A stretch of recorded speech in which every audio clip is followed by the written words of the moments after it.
चलो आगे हिंट डालो। चलो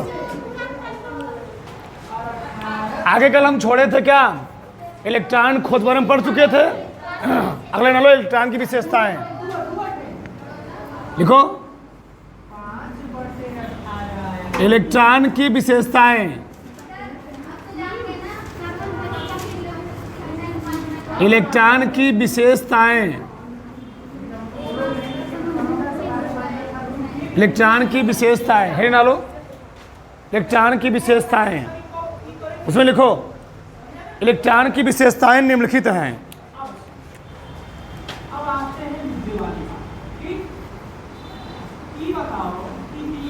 इलेक्ट्रॉन की विशेषताएं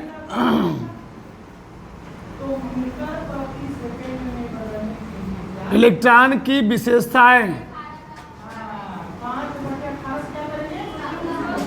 निम्नलिखित हैं। बैठ जाओ बैठ जाओ, तुम लेट क्यों आ रहे हो? ठीक है ना, लो इलेक्ट्रॉन की विशेषताएं क्या निम्नलिखित हैं। तो लिखो हमारे साथ फिर समझा रहे हैं, लिखो पहले। पहला, इलेक्ट्रॉन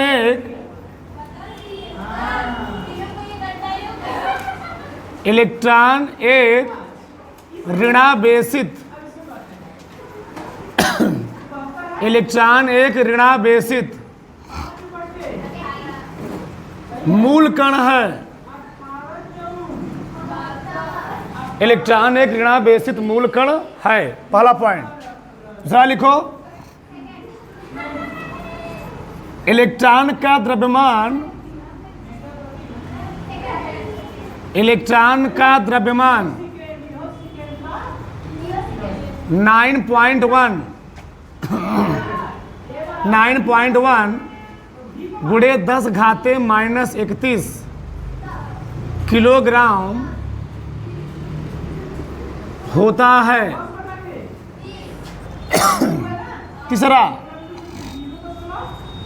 इलेक्ट्रॉन पर 1.6 गुणे 10⁻19 कूलाम का ऋणावेश होता है।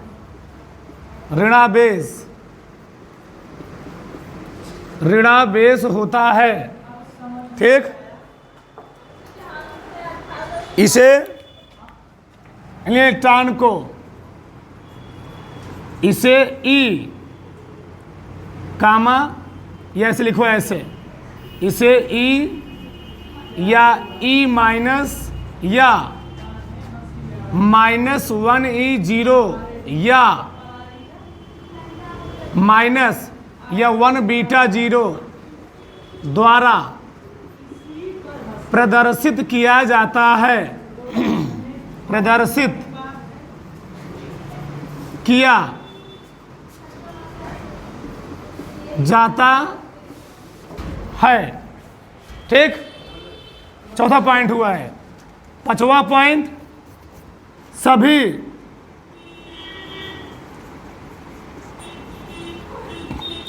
पदार्थों का मूल कण, सभी पदार्थों का मूल कण इलेक्ट्रॉन होता है। इलेक्ट्रॉन होता है। सभी पदार्थों का मूल कण क्या होता है? इलेक्ट्रॉन होता है। सर्वप्रथम खोजा गया मूल कण, सर्वप्रथम खोजा गया मूल कण, सर्वप्रथम खोजा गया मूल कण इलेक्ट्रॉन ही था। इलेक्ट्रॉन ही था। सातवां पॉइंट, इलेक्ट्रॉन नाभिक के चारों ओर, इलेक्ट्रॉन नाभिक के चारों ओर,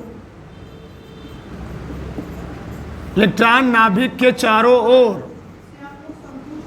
निश्चित कक्षाओं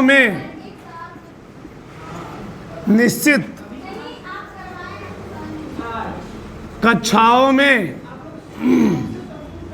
चक्कर लगाते रहते हैं, चक्कर लगाते रहते हैं। 8 पॉइंट कम से कम लिखो, 1 पॉइंट और लिख लो, ठीक।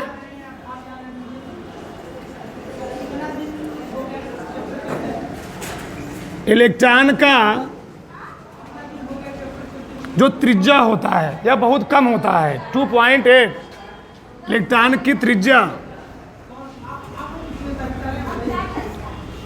2.8 गुणे 10⁻⁻18 मीटर होती है।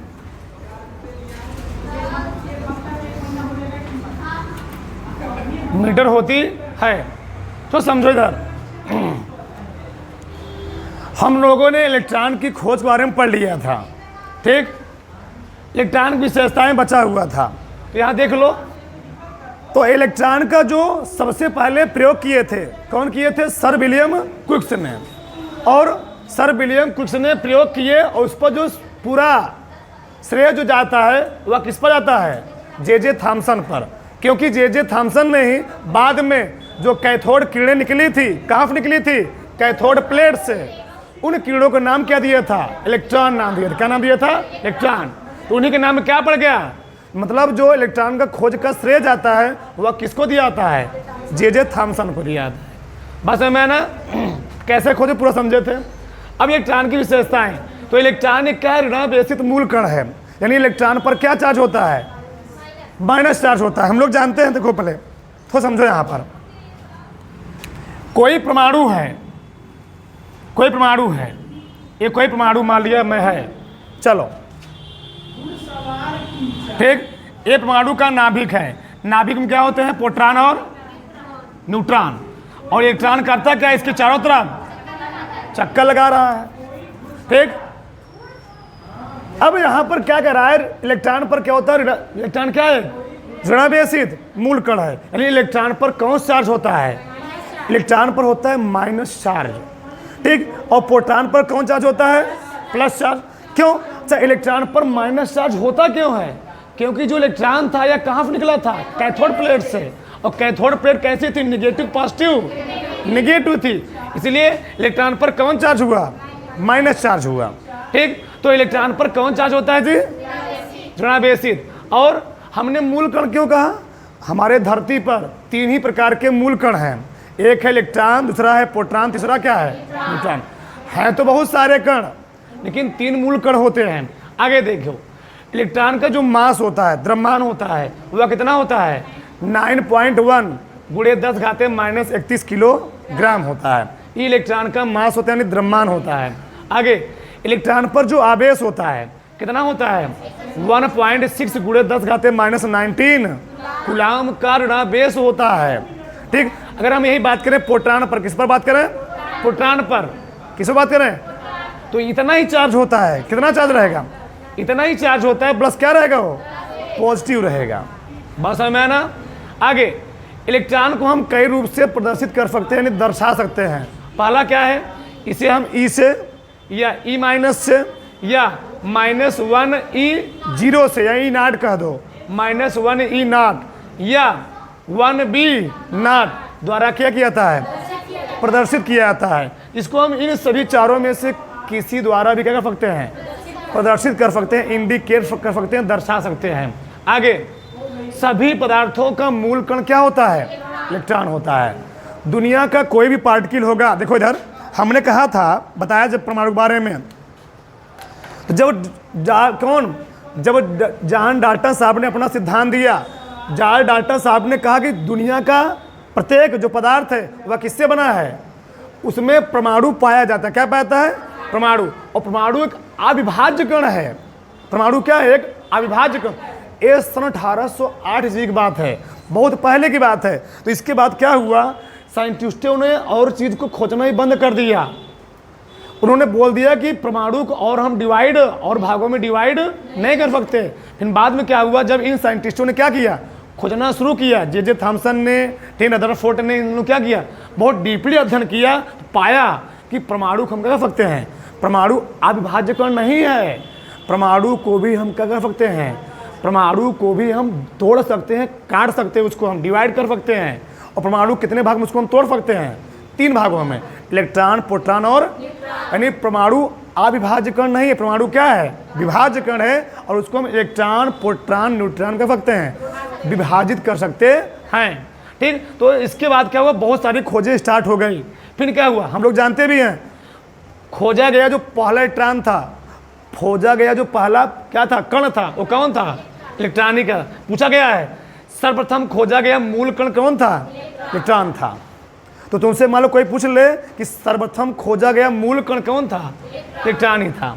ठीक, आगे इलेक्ट्रॉन जो होता है, देखो इधर, इलेक्ट्रॉन जो होता है नाभिक के चारों ओर, कहाँ पर, इलेक्ट्रॉन नाभिक के चारों ओर एक निश्चित कक्षम क्या करता है।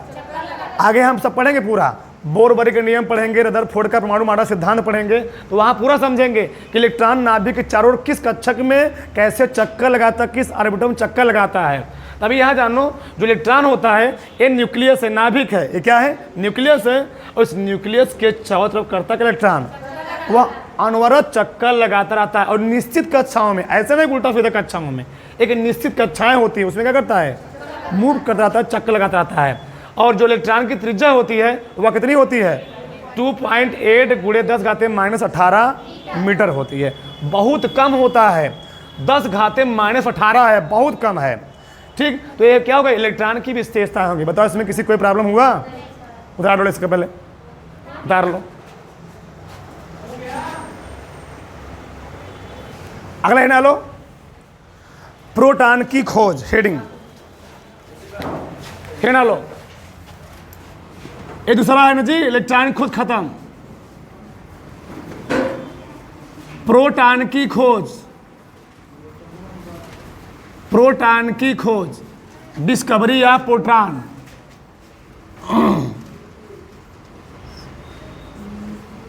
DISCOBARY, डिस्कवरी ऑफ प्रोटॉन,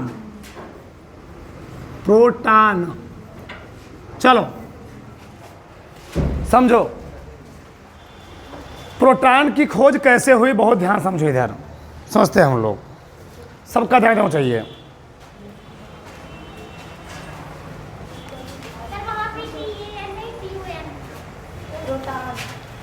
कोई बात नहीं, हमको ये नहीं पढ़ना है, देखो चलो, हम लोगों ने देखा था इलेक्ट्रॉन की खोज में, इधर रखी गई थी कैथोड की प्लेट, इधर रखी गई थी एनोड की प्लेट।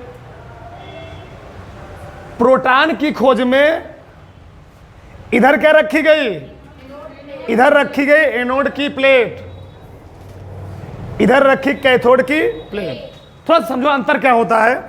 यहां पर क्या होता है, प्रोटॉन की खोज में, इलेक्ट्रॉन की खोज में जो हम लोग देखे थे, जो कांच का विसर्जन नली थे, क्या है, कांच की विसर्जन नली, बहुत ध्यान समझना, आराम समझाएंगे।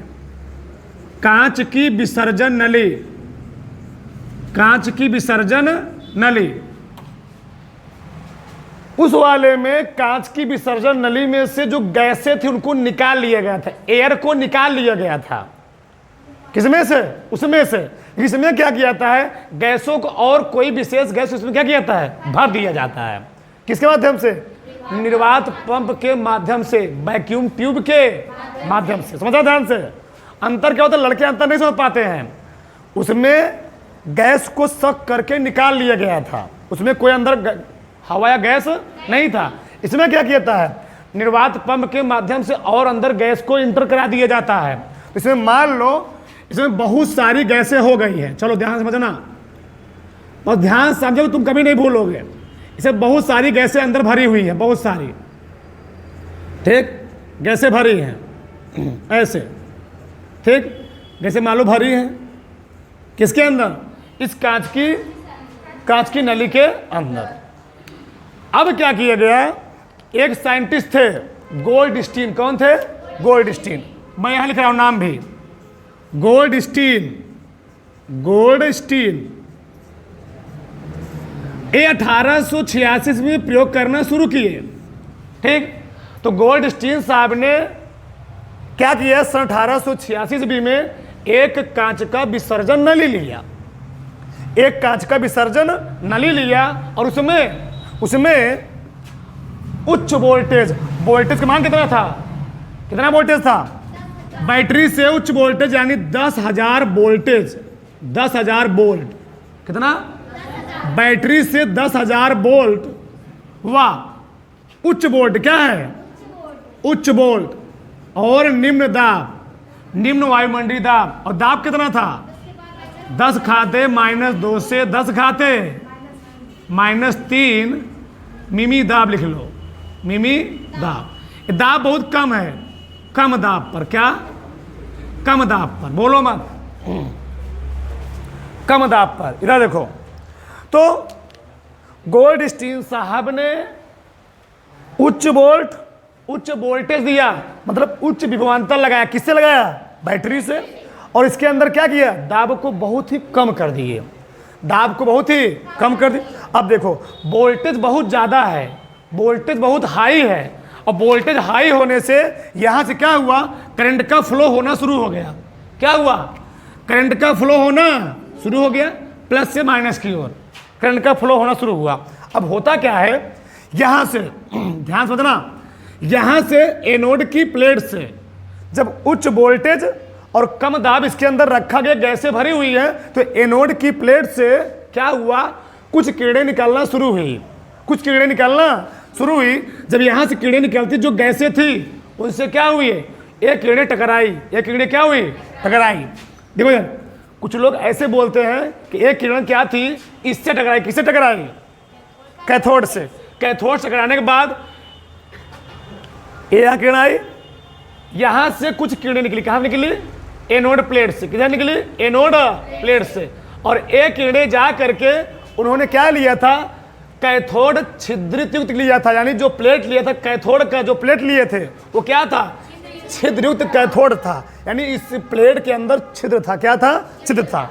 जब किरणें ऐसे आ रही होती हैं, ध्यान समझना, जब किरणें ऐसे आ रही होती हैं, ऐसे ऐसे ऐसे ऐसे आ रही हैं, तो इन किरणों के आते समय जहां पर छिद्र था, इस छिद्र में से कुछ किरणें क्या हुई, आगे निकली, आगे क्या हो गई, इस छिद्र में से आगे कुछ किरणें निकल गई, और निकल करके क्या हुआ, एक किरणें जब यहाँ गई, क्यों जा रही है, रीजन क्या है, इन किरणें यहाँ वोल्टेज बहुत ज़्यादा लगाया गया है, और वोल्टेज बहुत ज़्यादा लगाए जाने के कारण एनोड की प्लेट से यहाँ पर गैस भरा गया है, तो यहाँ पर बहुत हल्की हल्की किरणें निकली, और वो किरणें क्या हुई, गैस से टकरा करके एक सीधी रेखा में हो गई, क्या हो गई, एक सीधी रेखा में हो गई, और सीधी रेखा में होने के बाद ये जो छिद्रयुक्त कैथोड का प्लेट था, इस छिद्र के अंदर से किरणें निकल करके यहाँ पर लगा था क्या, जिंक सल्फाइड का क्या रखा गया था, परत था, क्या था, परत था। जिंक सल्फाइड की परत पर लाल प्रकाश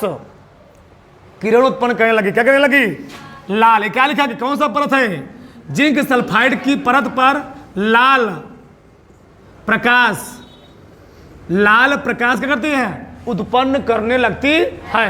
अब कैसे मालूम चला, बताओ, अगर यहाँ से उच्च वोल्टेज न लगाया गया होता तो क्या यहाँ से किरणें निकलती, तो यहाँ से जो किरणें निकली, क्योंकि एक किरणें निकली थी एनोड प्लेट से, और एक किरणें एनोड प्लेट से निकल के गई कैथोड प्लेट की ओर, और हम लोग जानते हैं कैथोड जो प्लेट होता है वह होता है ऋणावेशित, वह क्या होता है, ऋणावेशित, और एनोड प्लेट क्या होता है, वह होता है धनावेशित, क्योंकि एक किरणें जो थी वह निकली थी एनोड प्लेट से, और किसकी ओर गए, कैथोड प्लेट की ओर। बाद में मालूम चला कि इन किरणों पर होता है धनावेश, क्या होता है, धनावेश, और बाद में इन्हीं किरणों का नाम रखे रदरफोर्ड साहब कि एक किरणें जो हैं इन किरणों पर होता है धनावेश, इसलिए इनका क्या नाम रखा गया, कैनाल किरणें। इन्हीं को हम लोग कहते हैं धन किरणें भी, क्या कहते हैं, धन किरणें भी। क्यों कहे, क्योंकि एक किरणें निकली थी किसके, एनोड की प्लेट से। क्यों निकली, क्योंकि एक किरणें एनोड की प्लेट से निकल कैथोड प्लेट की क्या हुई, आकर्षित हुई। बताओ प्लस किसकी ओर अट्रैक्ट होगा, माइनस की ओर। तो एक किरणें निकली एनोड प्लेट से और किसकी ओर अट्रैक्ट हुई, कैथोड प्लेट की ओर अट्रैक्ट होकर के कैथोड प्लेट की पीछे की ओर जो लगा था जिंक सल्फाइड का परत, उस पर क्या उत्पन्न किए? लाल प्रकाश उत्पन्न की। बाद में मालूम चला जो लाल प्रकाश उत्पन्न हो रहा है वह एनोड, कौन सा? एनोड की प्लेट से जो किरणें जा रही हैं, जो किरणें जा रही हैं, इन किरणों के कारण यहां पर क्या उत्पन्न हो रहा है? लाल प्रकाश। इन किरणों को रदरफोर्ड साहब ने सन 1911 ईस्वी में, फिर से इन किरणों को रदरफोर्ड साहब ने, यानी कौन किरणों को? एनोड किरणों को। एनोड किरणों को रदरफोर्ड साहब ने बाद में चेक किया और पाया कि इन पर कौन सा आवेश है? धनावेश है। इसलिए इन किरणों का नाम रखा गया धन किरणें और रखा गया कैनाल किरण। बात समझ में आया कि नहीं समझ में आया? इतना बात समझ में आया, नहीं समझ में आया? ये था क्या? पोट्रान की खोज। तो पोट्रान खोज एक बार फिर समझ लो। सबसे पहले गोल्डस्टीन साहब ने 1886 ईस्वी में एक कांच की विसर्जन नली में उच्च वोल्टेज 10,000 वोल्टेज और निम्न दाब 10⁻² से 10⁻³ इसके अंदर क्या किया? स्थापित किया। और इससे निष्कर्ष निकाला कि जब इसके अंदर, किसके अंदर? कांच की विसर्जन नली के अंदर उच्च वोल्टेज लगाया जाता है तो एनोड की प्लेट से कुछ किरणें किधर जाती हैं? कैथोड की प्लेट की ओर जा करके, और कैथोड की प्लेट के पीछे जिंक सल्फाइड की परत पर लाल रंग का प्रकाश उत्पन्न करती हैं। बस इतना वो नाम दिए, इतने आगे खोज कर पाए, उसके को बता ही नहीं पाए, कुछ यहाँ छोड़ दिए। फिर इसी पर डीपली अध्ययन कौन किए? रदरफोर्ड साहब। रदरफोर्ड साहब ने कहा ये जो कीड़े निकल रही हैं, ये जो कीड़े निकल रही हैं, ये कीड़े धनावेशित हैं, इसलिए इन कीड़ों का नाम कर रखा गया धन कीड़े। क्या रखा गया? धन कीड़े। बाद में इन्हीं कीड़ों को लोगों ने क्या कहा? रदरफोर्ड साहब ने क्या कहा? कैनाल किरण। बस में लिखना है तो हमारे साथ लिखते रहो। अभी तुम चित्र नहीं बनाना, पहले हमारे साथ लिखो, लेट कर जाते हो तुम लोग, लिखो हमारे साथ। चलो, पोट्रान खोज। सर्वप्रथम हमारे साथ लिखते रहो, सब लोग बैठे मत रहो, लिखो। सर्वप्रथम 1886 ईस्वी में गोल्डस्टीन ने, बहुत शार्ट कर लिखवाएंगे, गोल्डस्टीन ने एक विसर्जन कांच की नली में, एक विसर्जन कांच की, एक विसर्जन कांच की नली में, ठीक, 10,000 वोल्ट, 10,000 विभवांतर, लिख लिया क्या? 10,000 विभवांतर व निम्न दाब 10⁻² से 10⁻³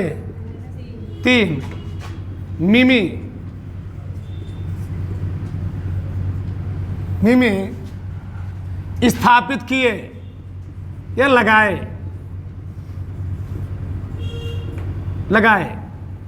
स्थापित किए। इससे उन्होंने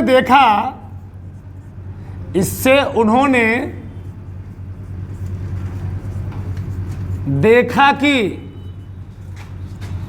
एनोड प्लेट से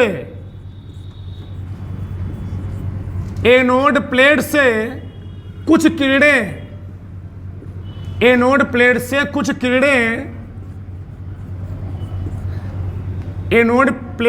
किरणें निकलकर कैथोड, छिद्रयुक्त कैथोड प्लेट की ओर आकर्षित होती हैं। छिद्रयुक्त परफोरेटेड कैथोड इसको बोलते हैं। छिद्रयुक्त कैथोड प्लेट की ओर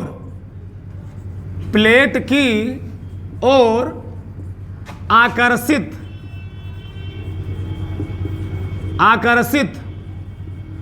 होती हैं, जो कैथोड प्लेट के पीछे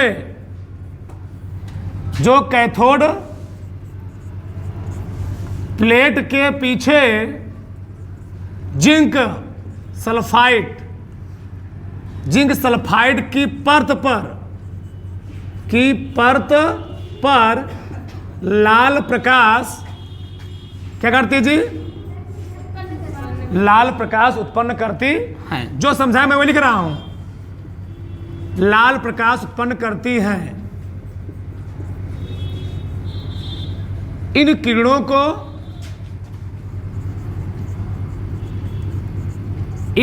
को कैनाल किरण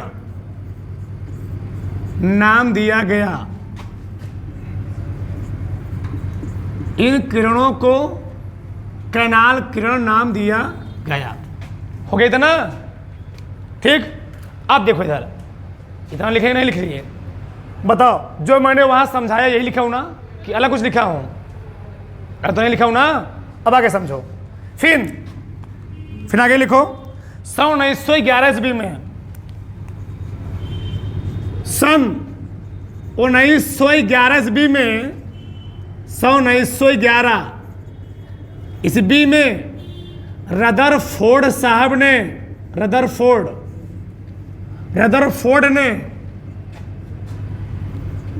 प्रयोगों से निष्कर्ष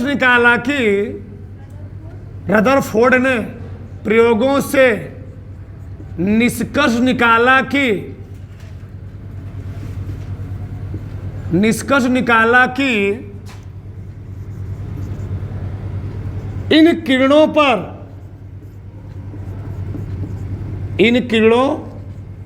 क्या होता है? इन किरणों पर क्या होता है जी? इन किरणों पर धनावेश होता है, इसलिए इन्हें धन किरणें या क्या? प्रोटॉन जी, यहां प्रोटॉन नाम पड़ा, इसलिए इन्हें धन किरण या प्रोटॉन नाम दिया गया या दिया, इसलिए इन्हें धन किरण या प्रोटॉन नाम दिया। बात सही है ना? कोई दिक्कत? तो कैनाल किरणों को धन किरण नाम किसने बोला था?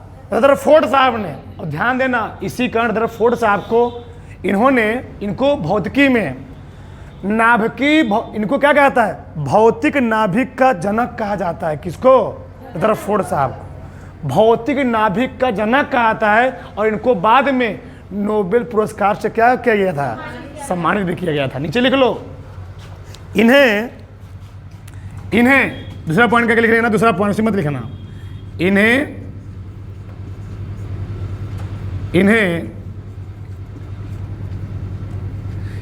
भौतिकी नाभिक का जनक कहा जाता है।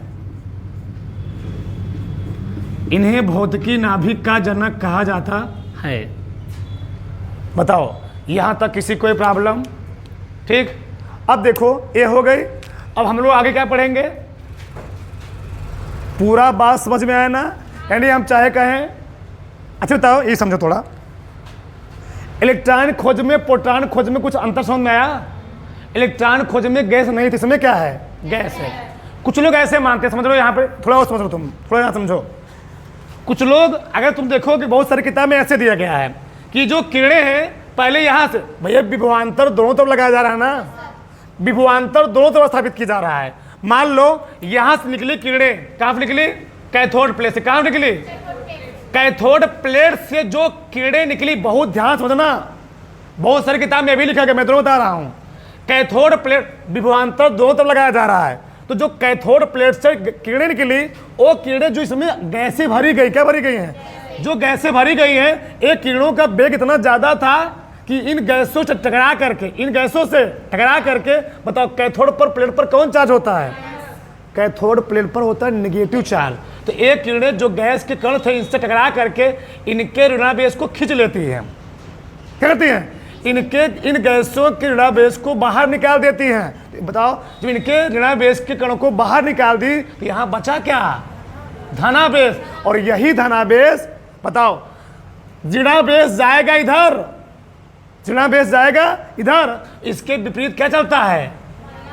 अरे भैया, गैसों के जो कण थे, गैसों कण को कौन निकाल दिया? कौन निकाल दिया? कैथोड की प्लेट से जो किरणें आ रही थी उनको इधर भगा दी, एनोड प्लेट की तरफ। तो जब एनोड प्लेट की ओर जाएंगी तो कौन किरण होगी? वो कैथोड किरणें होंगी। अब क्या हुआ? अब इन गैसों के कण पर बचा क्या? इलेक्ट्रॉन निकल गया, तो बचा क्या? इस पर प्रोटॉन बचा, पॉजिटिव चार्ज बचा। अब ये पॉजिटिव चार्ज इधर गति न कर किधर गति किया? इधर गति किए। बताओ, वही बात हो रही, बात हुआ, वही बात हुआ। और यही कण, इलेक्ट्रॉन चला गया इधर, बचा कौन? प्रोटॉन। यही कण, जो कण इधर आकर के यहाँ पर प्लेट पर लाल प्रकाश उत्पन्न किए, इन्हीं किरणों का क्या नाम रखा गया? कैनाल किरण।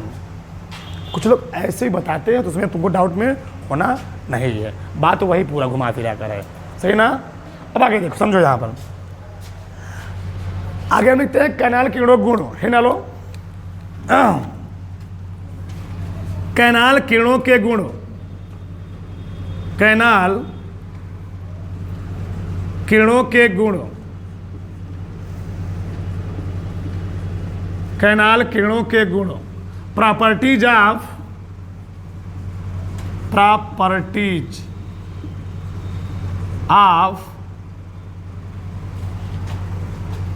Canal raise.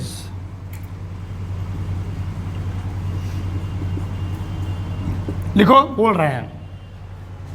देखो, जैसे कैथोड की किरणें थी, कैथोड की किरणों की भांति क्या होती हैं? कैनाल किरणें। टोटल पूरा लगभग गुण वही मिलेगा तुमको। लिखो, कैनाल किरणों गुण निम्नलिखित हैं। कैनाल किरणों के गुण निम्नलिखित हैं।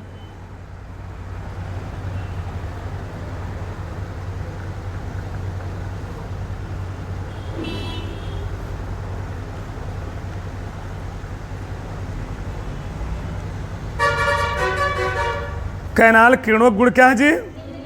निम्नलिखित हैं।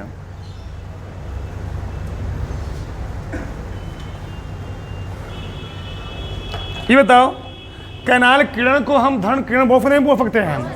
नीचे पहले लिख लो, सिर्फ तुम डाउट पड़ जाओगे। लिखो, क्या लिख रहे हो? गुण ना, पहला पॉइंट ये लिखो, कैनाल किरणों को धन किरणें भी कहते हैं। कैनाल किरणों को धन किरणें भी कहते हैं।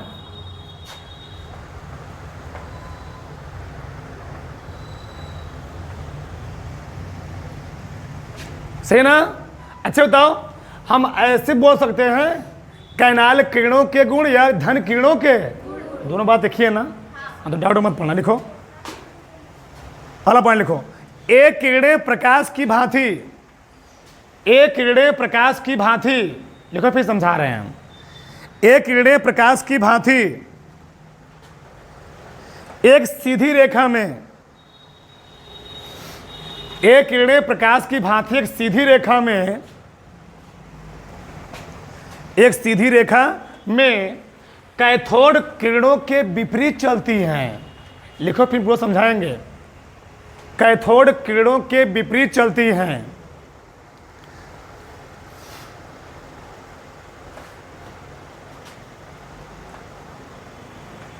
ठीक, अगला पॉइंट, इन किरणों की गति, इन किरणों की गति, इन किरणों की गति कैथोड किरणों से कम होती है। इन किरणों की गति कैथोड किरणों से कम होती है।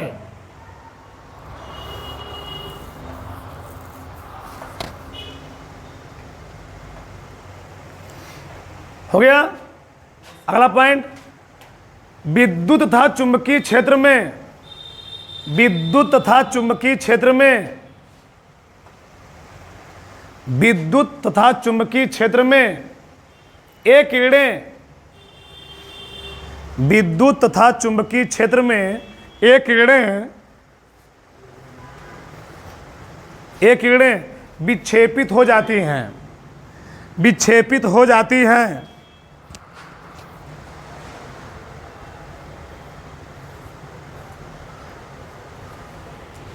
ठीक, अगला पॉइंट लिखो। एक किरणें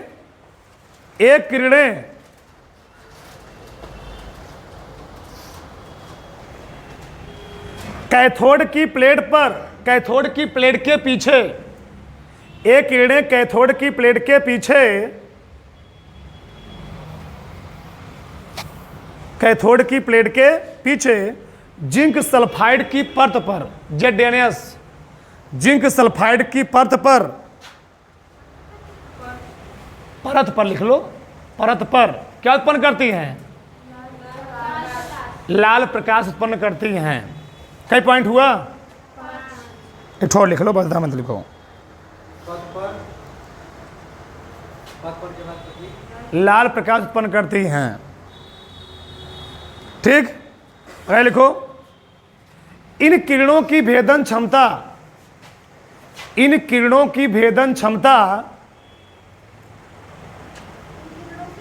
इन किरणों की भेदन क्षमता कैथोड किरणों से कम होती है, कैथोड किरणों से कम होती है।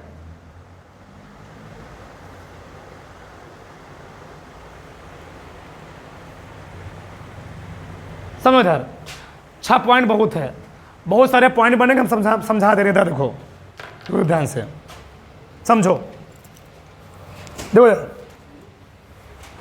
जिस हमने पहला पॉइंट लिखवाया, एक किरणें प्रकाश की भांति सीधी रेखा में चलती हैं। एक किरणें प्रकाश की भांति कैथोड किरणों के विपरीत सीधी रेखा। बताओ कैथोड किरणवा किधर जा रही थी? एनोड प्लेटवा की ओर, और कैनाड किरणों किधर जा रही थी? बताओ, ई गई इधर, ई गई इधर, विपरीत नहीं विपरीत है? यानी दोनों किरणें एक दूसरे क्या है? विपरीत चलती हैं। यानी कैथोड किरणें या हम कहें एनोड किरणें या कैनाड किरणें, दोनों क्या होती हैं? एक दूसरे के विपरीत चलती हैं। ये बात सही है ना? अगला पॉइंट क्या लिखवाया?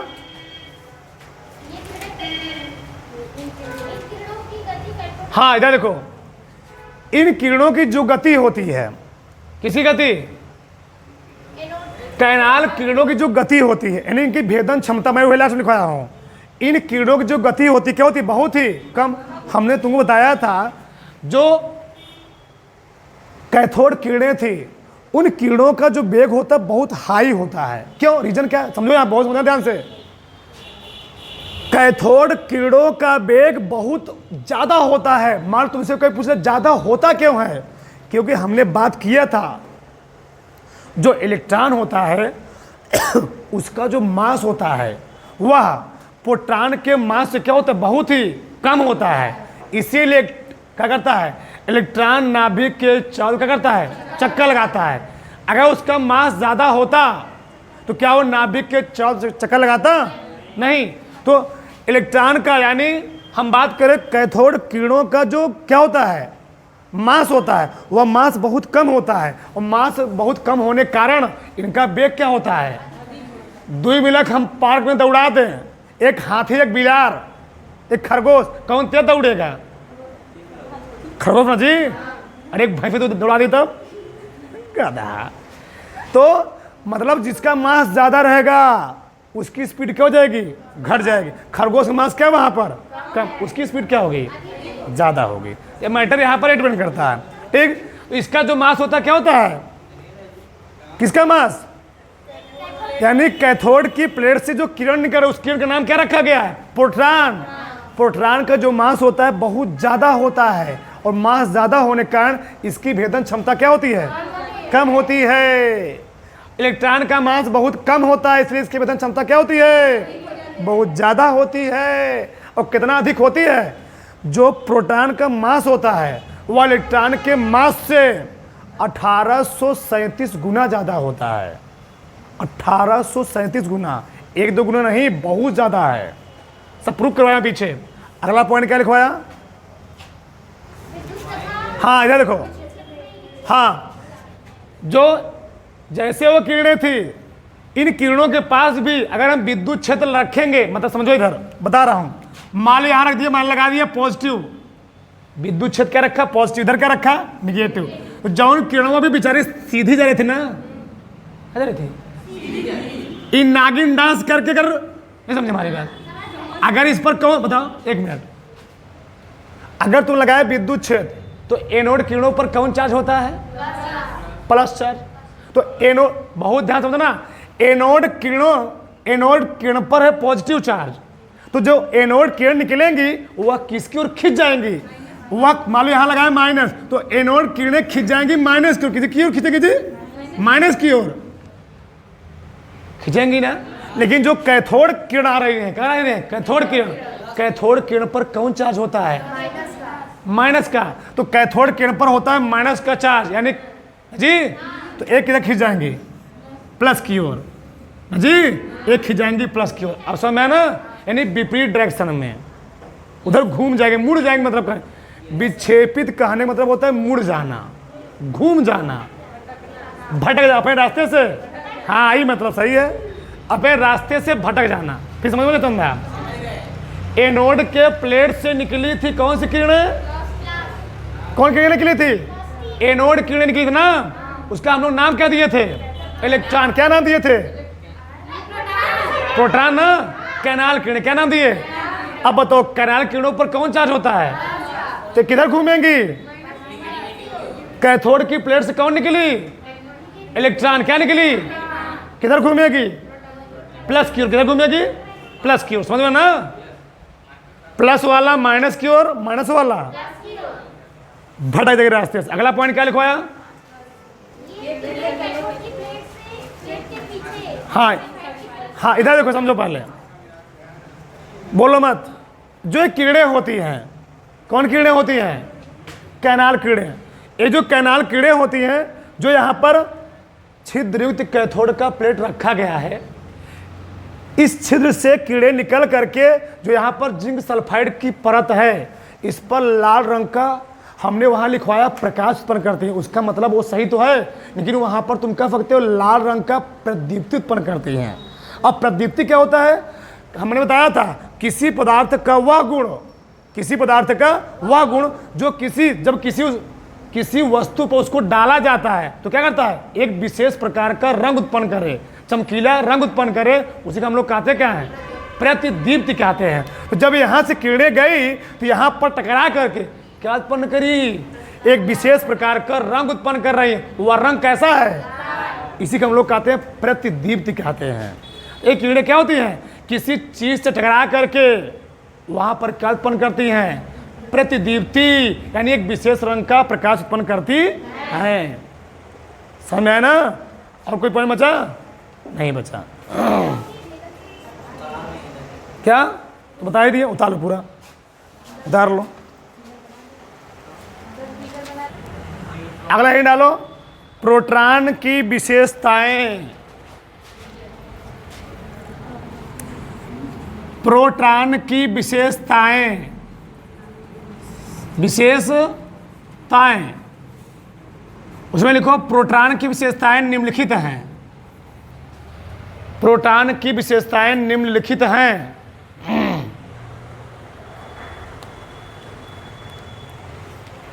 प्रोटॉन की विशेषताएं क्या है, निम्नलिखित हैं।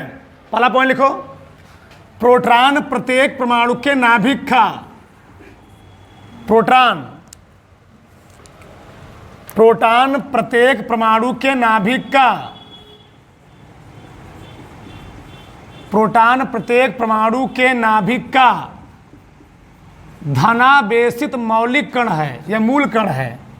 नाभिक का धनावेशित मूल कण है, मूल कण है। दूसरा पॉइंट, इसका द्रव्यमान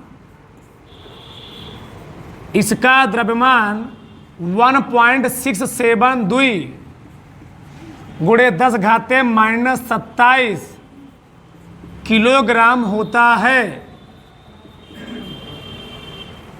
ठीक। दूसरा का पॉइंट, प्रोटॉन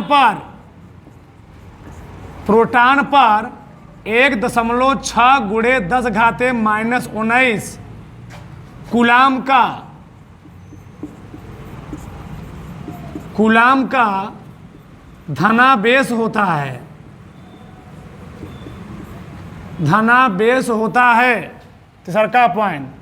चौथा पॉइंट,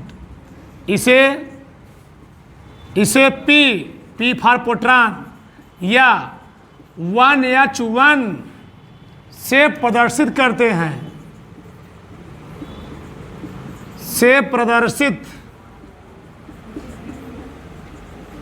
इसे P या 1H1 जी 1H1 से प्रदर्शित करते हैं। कई पॉइंट हुए? 6 पॉइंट। कोई बात नहीं, चलो।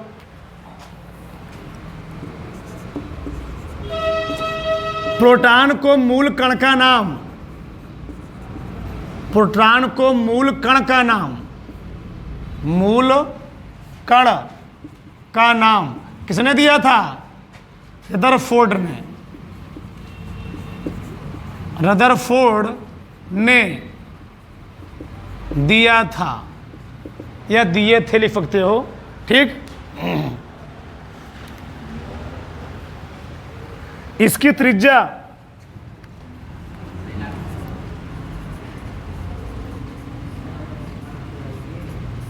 इसकी त्रिज्या 1 गुणे 10 घाते -13 मीटर होती है, सेंटीमीटर होती है, सेंटीमीटर होती है। 6 पॉइंट बहुत है। इसकी त्रिज्या 1 गुणे 10 घाते -13 सेंटीमीटर होती है। देखो ये समझो। बताओ प्रोटॉन कहाँ स्थित होता है? प्रत्येक परमाणु के नाभिक में क्या होता है? प्रोटॉन और न्यूट्रॉन होता है। तो जो प्रोटॉन होता है, प्रत्येक परमाणु के नाभिक क्या होता है? धनावेशित मूल कण है। प्रोटॉन पर कैसा चार्ज होता है? प्लस चार्ज होता है। इसका जो द्रव्यमान होता है, प्रोटॉन का जो द्रव्यमान होता है वह इलेक्ट्रॉन के द्रव्यमान से 1837 गुना ज़्यादा होता है। ये क्या है? 10 घाते कितना -27, उसको भाग दो उतना आएगा पूरा। ठीक, किलोग्राम होता है। प्रोटॉन पर कितना चार्ज होता है? इलेक्ट्रॉन पर होता है 1.6 गुणे 10 घाते -19 कूलाम का धनावेश। और इलेक्ट्रॉन पर क्या होता है?